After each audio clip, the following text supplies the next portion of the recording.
Slavă lui Dumnezeu stă în ascunderea lucrurilor, iar slavă împăraților stă în cercetarea lucrurilor.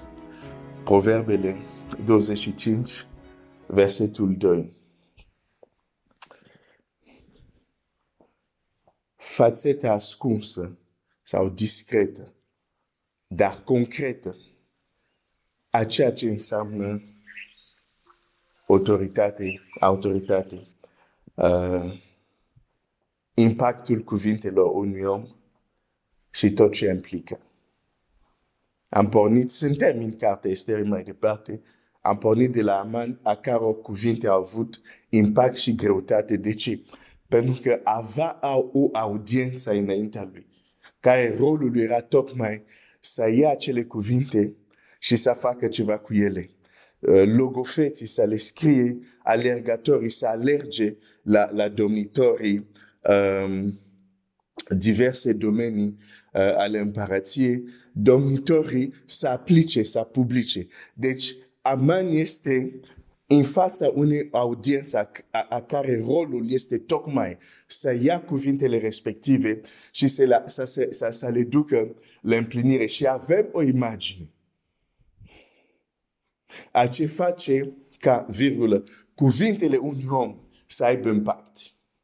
Ce înseamnă autoritate?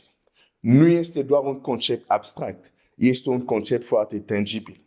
Și am mers în viața lui Elisei și am văzut atunci când Elisei a primit și a dorit, a arătat dorința și a primit, repet din nou, a dorit și a arătat dorința și a primit unele lucruri, nu le primim doar că suntem copii al lui Dumnezeu, da? Elisei nu a primit o îndoită măsură doar că era el uns proroc în locul lui Ilie, nu. Unele lucruri a trebuit să și le dorească. Nu numai să și le dorească. Când Ilie a plecat, nu o să mai citesc pentru că este un text care am citit, dar gândește, Ilie i-a spus doar așa: dacă mă vezi când voi fi luat de la tine, va fi așa, dacă nu, nu. Și când Ilie pleacă, Ilie nu mai, cum să zic, îi dă o notificare de confirmare. Și, de exemplu, când faci tranzacții, primești notificări de confirmare. Ok, tranzacția a fost făcută. Ilie nu îi dă când pleacă, când este ridicat în vârtej, nu îi spune, ok, până la urmă să știi că ce ai cerut s-a făcut. Nu îi dă nicio confirmare. Nu îi dă nicio notificare de confirmare. Notificarea de confirmare, singura notificare de confirmare pe care Eliseu o are, este credința în ceea ce a spus stăpânului. Nu l-a lovit un fulger. Ca să zic, fulgerul ăsta e, cred că ceea ce am cerut. Nu. Era la fel. Dar când stăpânul a plecat, el a văzut mantaua care a căzut, care îi dăduse drumul Ilie. Și când a văzut mantaua, s-a dus, a luat-o și nimeni nu i-a zis, ok, știi, acum poți să iei mantaua, știi, acum poți să... Nu, el a înțeles, avea credința în ce a zis stăpânul lui. Și când s-a dus, a lovit apele. Se pare că apele nu s-au despărțit imediat. Pentru că citește acolo, Biblia zice, a lovit apele și a zis, unde este Dumnezeul lui Ilie? Unde este Domnul Dumnezeul lui Ilie? Și apoi Biblia a lovit apele și a trecut. Ilie când lova apele nu vorbea, a lovit și a trecut. Elisei, de ce trebuie să vorbească? A lovit apele și apele se uitau la el. Nu s-a întâmplat nimic. Și el a zis, nu. N-are cum. Mi-a zis, dacă îl văd când pleacă, deci am acest lucru. Unde ești? Dumnezeul lui, unde ești? Pentru că apele astea trebuie să se despartă. Și învățăm că unele lucruri le primim. Dar dacă nu știm să le luăm, Deci, prima dată când Ilie se întâlnește cu Elisei, aruncă mantaua asupra lui. Dar aici nu aruncă mantaua asupra lui. o da drumul pe jos. Cu alte cuvinte, te-am lăsat. Este la dispoziția ta, dar va trebui tu să ai credința să ridici și să folosești. Ei, multe lucruri sunt exact la fel în împărăția lui Dumnezeu pentru noi, în nou legământ. Pavel zice, mă rog, când se roagă pentru Efeseni, le zice, mă rog, Dumnezeu să vă deschide, să vă dea un duh de înțelepciune, de descoperire, să vă deschide ochii inimii sau ochii minții, ca să vedeți ce. Hai să-ți arăt, să citesc acolo, ca să nu parafrazez, să văd acolo exact ce zice în Efeseni. O să vezi uneori plângem pentru lucru, pentru care soluția e exact lângă noi. Doar că suntem orbi și nu vedem soluția. La fel cum Moise striga la apele de la mare. Și soluția era doar să poată vedea un lemn care era acolo. Biblia zice, Dumnezeu a arătat un lemn. Când a văzut lemnul, a fost de ajuns. Dacă poți să vezi ceea ce Domnul Iisus a lăsat după plecarea Lui pentru tine, va fi de ajuns pentru a rezolva poate ape de la mare în care ești. Efeseni 1,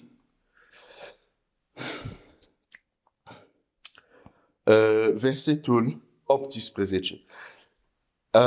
Verset 17. Și mă rog că Dumnezeul Domnului nostru Iisus Hristos, Tatăl Slavei, să vă dea un duh de înțelepciune și de descoperire în cunoașterea Lui. Merg un pic repede pentru că am multe, vreau să împărtășesc multe și merg un pic așa repede. Ca să ajung unde trebuie să ajung. 18. Și să vă lumineze ochii inimii, ca să pricepeți care este nădejdea chemării Lui, care este bogăția slavei moștenirii Lui în sfinți. Deci, deja două lucruri. Să pricepeți. Deci, deschiderea ochii inimii e pentru ce? E pentru a pricepe.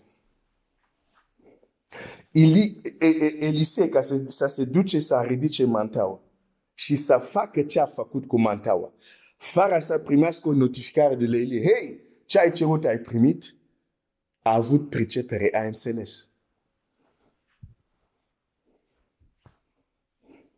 A înțeles ce s-a întâmplat.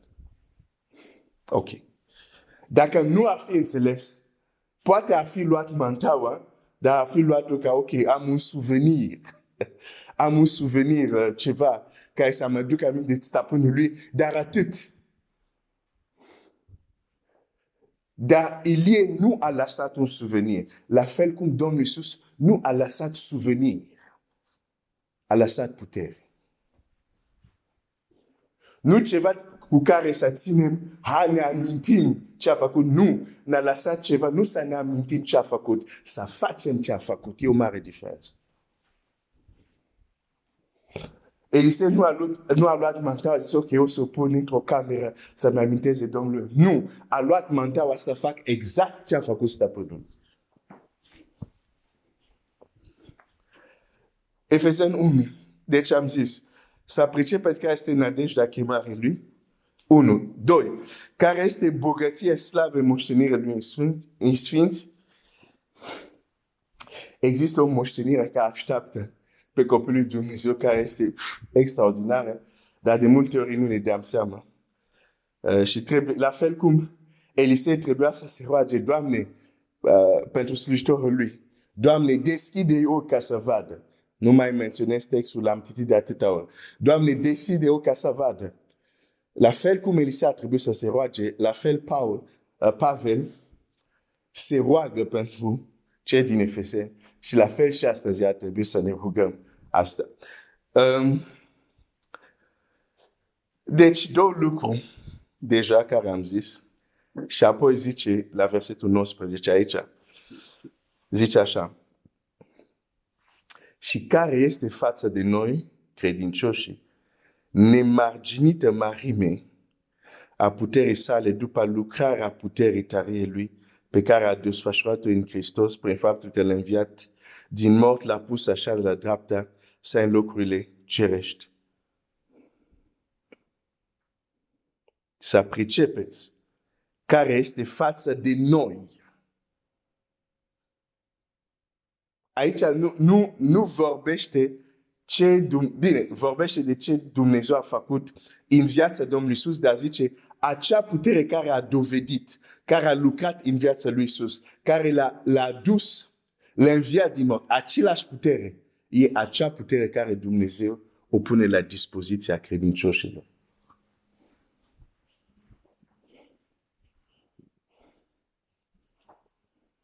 Dar, dacă nu o vedem, dacă nu vedem mantaua, nu o putem folosi. Sau dacă o vedem, dar o luăm doar ca un souvenir, nu o putem folosi.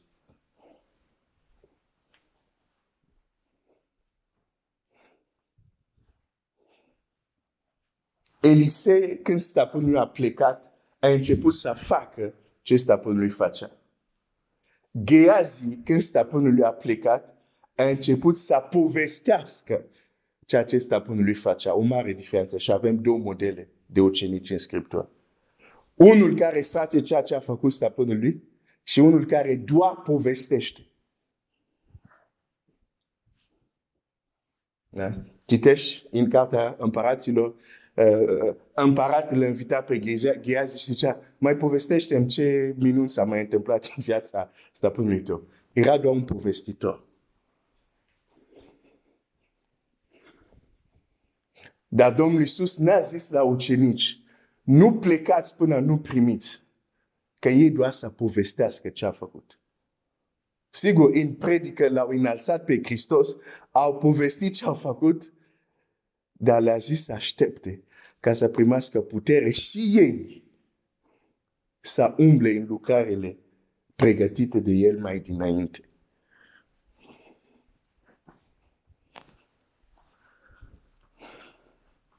Și am văzut la Elisei, când se face acest transfer de autoritate, apare un car de foc.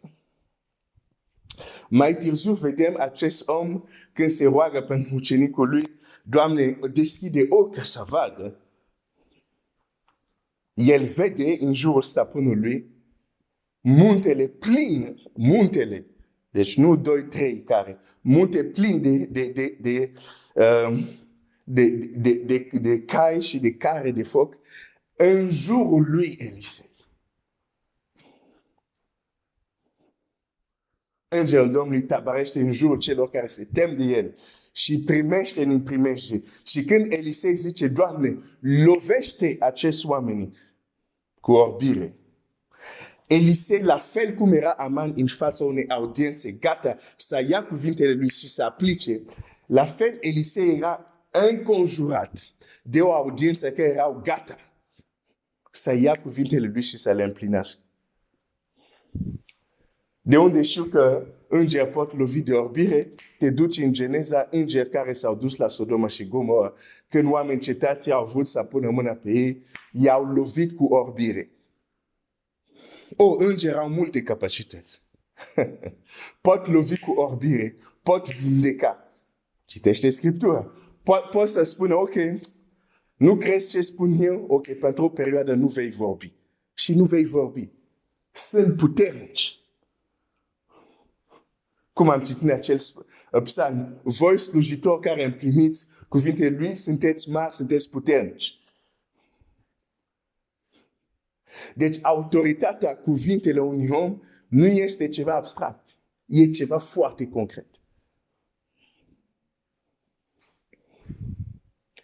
Am spus și o să mai zic, dacă aș fi slujitorul omului Dumnezeu, adică Elisei, aș fi zis, ok, stăpân, zi-mi și mie, cum în jurul tău sunt atâția care te pazesc, dar eu, de ce nu e niciunul în jurul meu?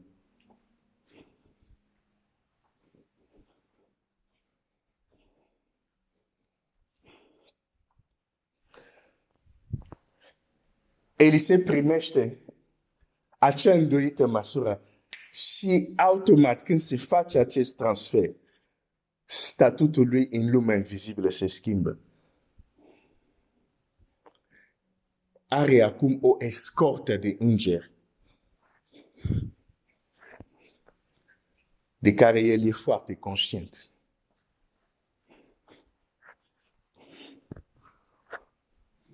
Acum, asta este în Vechiul Testament. Okay. Acum vreau să mă duc în Vechiul Testament să-ți arăt același principiu. Am întârziat un pic. Deci până acum e doar, am introdus, acum intram în subiect, dar e sâmbătă, deci am trebuie să fiu un pic mai lung. Și unul zice, pe totdeauna ai bonus de câteva minute, așa e, așa e. Încerc să mă disciplinez. Ok. Am văzut la Elie, transfer de autoritate, transfer de putere, apariția, escortă sau gardă cerească. Da? Am văzut asta la Elisei. Okay, hai să-ți arăt asta în viața Domnului Iisus. Și înainte să citești textul care o să-l citesc, menționez din nou. Domnul Iisus este Fiul lui Dumnezeu, este Mesia, este împăratul din momentul când este conceput. Deci când se naște copil, e 100% Mesia. E 100% Emanuel. E 100% Fiul lui Dumnezeu. Dovadă, magii pleacă de departe. Și este încă un copilaș. Și vin și se închină. Pentru că un rege e rege din naștere. Dar nu așteaptă să crească, să facă campanie electorală. M-ați votat, sunt rege. Nu. Din naștere. E rege. De când e mic, oameni vin și se închină. E Emanuel, e Fiul lui Dumnezeu. Dar, nu din naștere, sau nici din, nu știu, adolescență, Iisus poate să facă tot ce îl vedem făcând când începe lucrarea asta. Asta e foarte important de înțeles. Asta nu e exact ca orice om.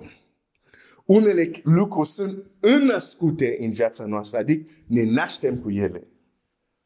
Dar unele lucruri sunt dobândite. Cum ar fi capacitatea de a vorbi, nu te-ai născut cu ea. Altfel te-ai fi născut și ai fi zis, mama, mulțumesc că m-ai purtat luni, îți mulțumesc, te salut de la naștere. Și mama ta ar fi fugit.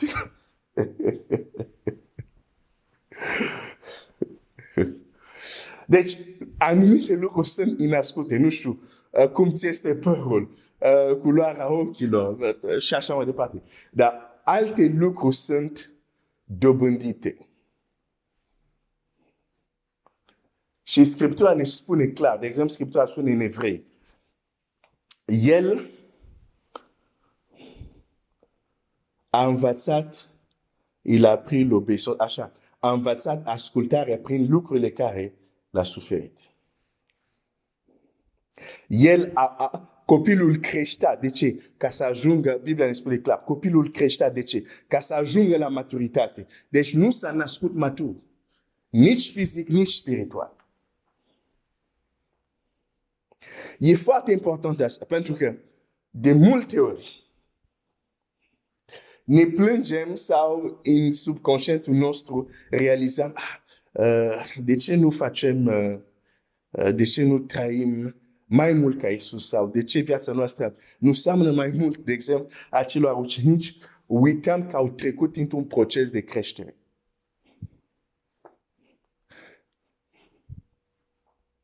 Și noi credem că a aparține unei biserici, a merge la biserică, implică automat creștere, ceea ce nu e adevărat.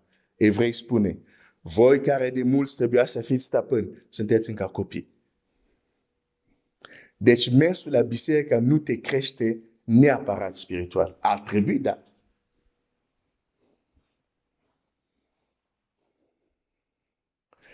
Și una din probleme este că nu suntem maturi, nu ne-am dezvoltat și ne uimim că nu facem lucrurile făcute de oameni care mai întâi s-au maturizat. Mai întâi s-au dezvoltat. Când Iisus e copil, nu deschide ochii orbilor. Nu dă drumul celor apăsat. Dar erau mulți orbi, mulți apăsat, mulți șchiopi. Crește acolo, nu face nimic pentru ei. De ce? nu era încă gata pentru asta.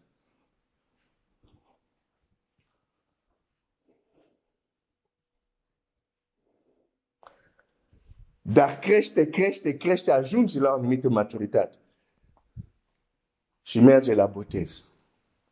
Și când iese din apa botezului, Biblia spune, Matei 4, versetul 1, atunci Iisus a fost dus de Duhul în pustie ca să fie ispitit de diavolul.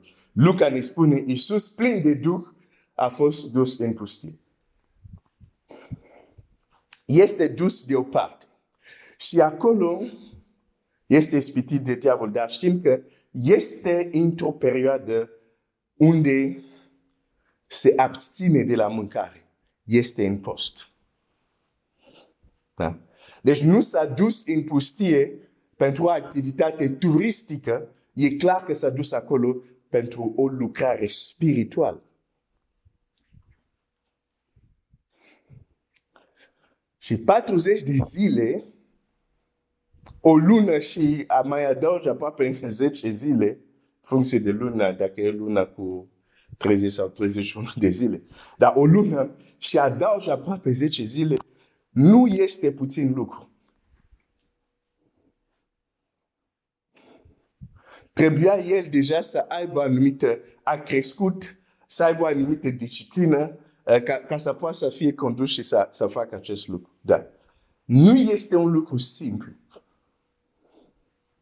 Și totuși, noi știm, am citit deja asta din Luca, când el pleacă de acolo, Biblia zice, Iisus, după aceste 40 de zile și când Satana este învins, adică pleacă până la o anumită perioadă, Biblia zice, Iisus pleacă de acolo și expresia care este folosit nu mai se zice plin de Duh, zice îmbrăcat cu puterea Duhului sau plină de puterea Duhului, alte versiuni. De se întoarce, dar îmi place versiunea în franceză care zice revêtu de la puissance de l'esprit. Îmbrăcat cu puterea Duhului. Pentru că mă trimite la referință, mă trimite la Elisei, care și el își sfârșie ainele și ia mantaua stăpânului său. Se îmbracă, care era un simbol că acum este îmbrăcat cu putere. Revêtu de la puissance de l'esprit. Îmbrăcat cu puterea Duhului. Și Biblia zice, și vestea i s-a dus. De ce până atunci vestea nu i se ducea? Pentru că odată ce a fost îmbrăcat cu puterea Duhului, putea să meargă, zicea, ridică-te. Afară și nu mai intre în trupul ăla. Și se întâmpla. Chiar el cu gura lui zice, Duhul Domnului este peste mine pentru că m-a uns pentru. Deci chiar Iisus cu gura lui recunoaște. Ceea ce fac e pentru că Dumnezeu Tata m-a uns pentru asta și s-a împlinit acum. Deci nu a fost totdeauna uns pentru asta. A fost un moment precis unde a fost uns pentru asta. Și până nu a fost uns pentru asta, adică până nu a primit această putere și această autoritate, e tot Iisus, dar nu face.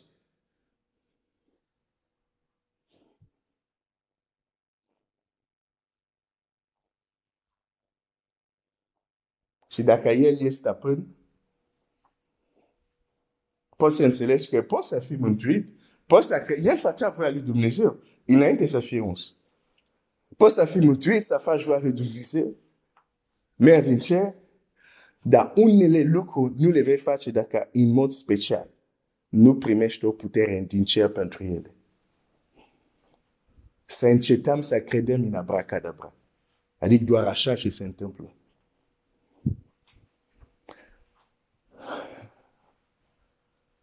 Dar Scriptura menționează atât și în Matei, în Marcu, nu mai știu exact dacă și Luca menționează asta.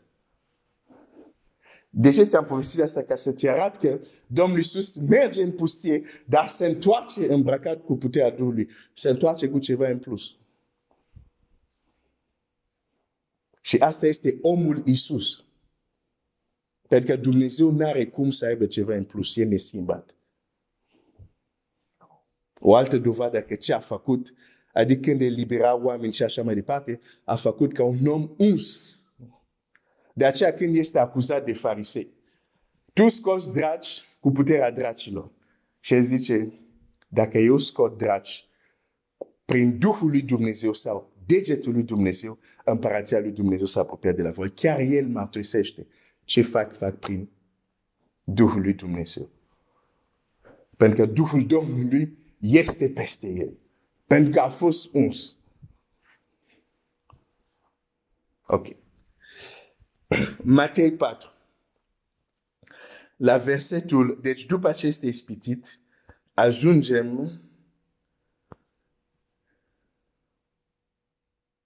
la versetul 11. Atunci diavolul l-a lăsat și deodată au venit la Iisus niște îngeri și au început să-L slujească. Vezi ce se întâmplă aici? Transfer de autoritate. Gardă apare și vine.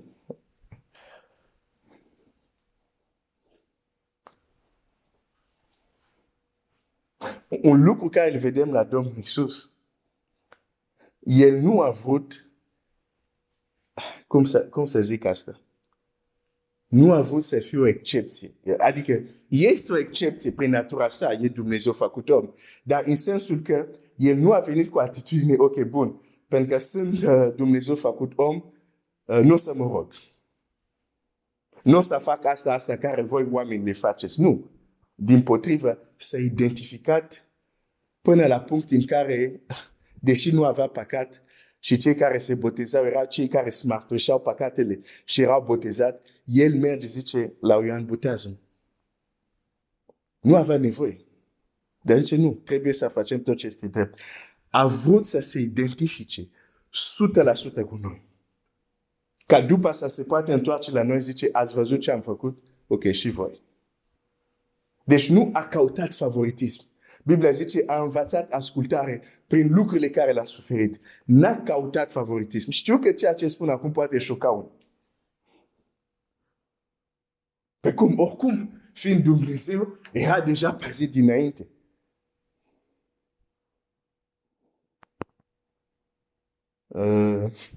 Când este mic și vrea să fie omorât, Dumnezeu știe că Irod vrea să-l omoare. Ce zice Dumnezeu? Un înger, în vis, îi spune lui Iosif, ia copilul și fuge. Da? Trebuie să ne gândim un pic. Ia copilul și fuge. Du-l în Africa. Egipte în Africa, da? Stați acolo până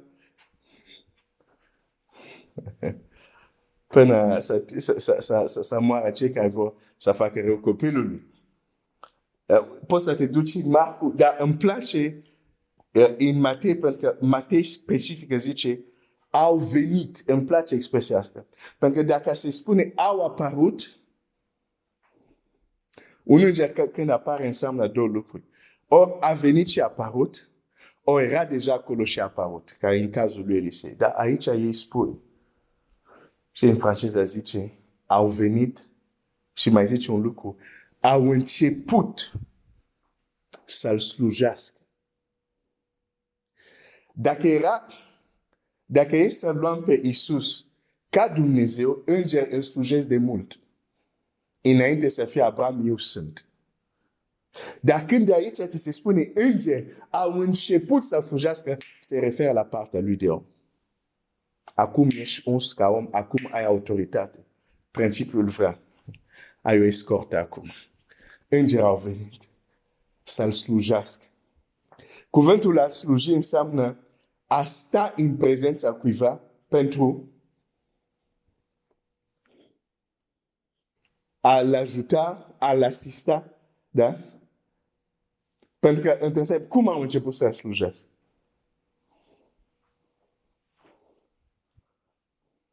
La ce se referă slujirea asta?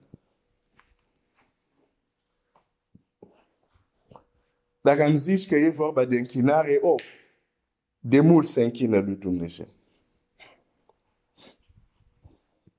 Dacă am zis ce vorba de închinare, înainte să ajungă magii care au căutat aproape 2 ani, dacă nu mă înșel, să ajungă la Iisus, ar fi venit înger.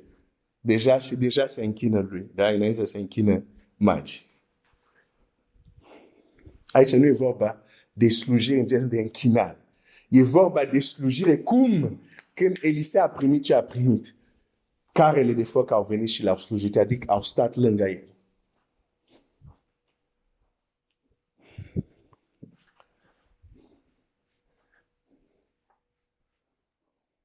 Când este în Ghețiman.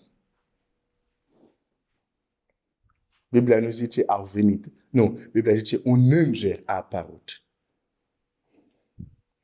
Și nu înseamnă că era singur. Dar unul a apărut ca să-l întărească. Dar există un moment unde această escortă de îngeri a început să slujească pe omul uns, Iisus.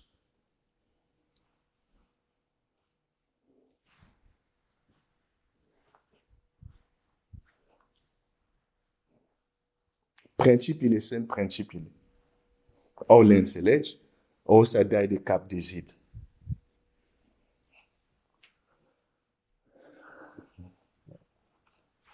Ok. Cu ajutorul lui Dumnezeu, mâine e.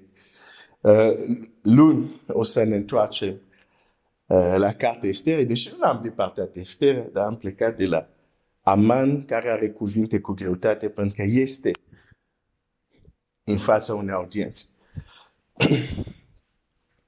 De aceea trebuie să învățăm să intrăm în alte audiențe. De fapt, Scriptura zice, apropiați-vă de tronul îndurării. Trebuie să știm să cerem audiență la Tatăl. Să intrăm acolo. Pentru că acolo cuvintele noastre iau o altă greutate.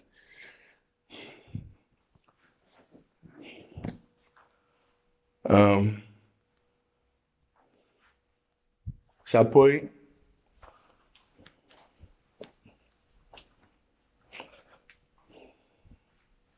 o să fie lung dacă intru din nou pe acest subiect, dar